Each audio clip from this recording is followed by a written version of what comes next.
Israel के PM Netanyahu ने Gaza पर परमाणु हमला करने की धमकी दे दी है। और ये एक अहम फैसला लिया है नेतन्याहू ने।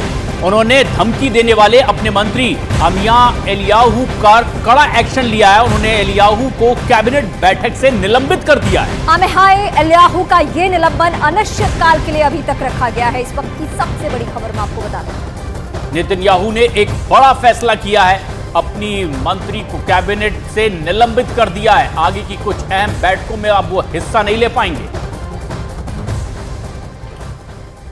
और जंग से जुड़ी एक और बेहद अहम खबर, इजराइल और हिजबुल्लाह के बीच जंग अब तेज होती चली जा रही है। लेबनान का राजनीतिक संगठन हिजबुल्लाह भले ही इजराइल पर हमले की हुंकार भर रहा हो, लेकिन लेबनान के आम लोग क्या चाहते हैं ये बताएंगे हम।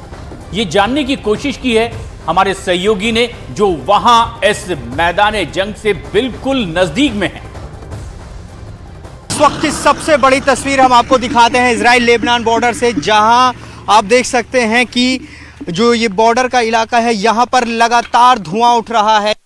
लेबनान की सीमा का इलाका है, जहां पर एक आप धुएं का गुब्बार देख सकते हैं। दरअसल ये वो जंगली इलाका है जहां से हिजबुल्लाह के लड़ाके लगातार इजराइल पर अटैक करते हैं और अब इजराइल ने इन्हीं इलाकों पर हमला किया। आप तस्वीर देख सकते हैं किस तरह से जो धुआं है वो आप देखिए किस तरीके से यहाँ पर उठ रहा। आपको बता दें कि इन्हीं इलाकों से जो पूरा इलाका है ये जंगली इलाका एक तरह से नजर आ रहा है और आप देखिए किस तरह से यहाँ पर धुआं उठ रहा है। देखिए कई मकसद हो सकते हैं इन इलाकों को तबाह करने के लिए, कि एक तो इन जंगलों को बिल्कुल साफ कर दिया जाए कि अगर कोई गतिविधि हिजबुल्लाह की यहाँ पर होती है तो वो दिखाई दे सके, और कोई संभावना कि अगर कोई हिजबुल्लाह का लड़ाका इन जगहों पर छुपा हुआ हो तो उसको भारी नुकसान पहुंचाया जा सके। आप तस्वीर देखिए कि आखिर ये क्या है, क्या ये गोला बारूद का इस्तेमाल किया गया है या फिर जिसके आरोप लग रहे थे व्हाइट फास्फोरस, इजराइल पर व्हाइट फास्फोरस के इस्तेमाल करने के आरोप लग रहे थे क्योंकि धुआं सफेद निकल रहा है। हम इसकी पुष्टि नहीं कर सकते, लेकिन ये सबसे बड़ी तस्वीर न्यूज़ 18 इंडिया के कैमरे में कैद हुई है। आप तस्वीर देखिए,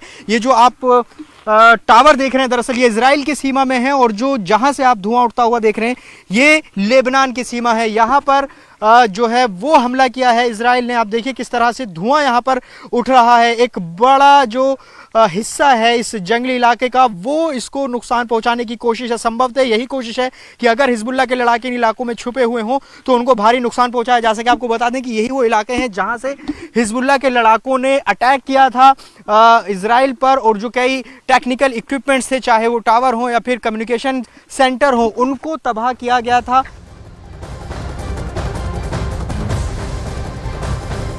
लेबनान का अल-माशाब एक छोटा शहर है और अब यहां पर पूरी तरह से सन्नाटा पसरा हुआ है। यहां रहने वाले निवासी नेमर ने बताया कि हालात अब बेहद खराब हो चुके हैं। उनका कहना तो यह है कि यूएस, यूरोप जैसे देशों को सीज फायर के लिए काम करना चाहिए।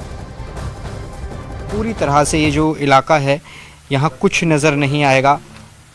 ज़्यादातर लोग यहाँ से जा चुके हैं, दुकानें बंद हैं, घरों में ताले लटके हैं, चर्च बंद हैं, कई चर्च यहाँ पर हैं।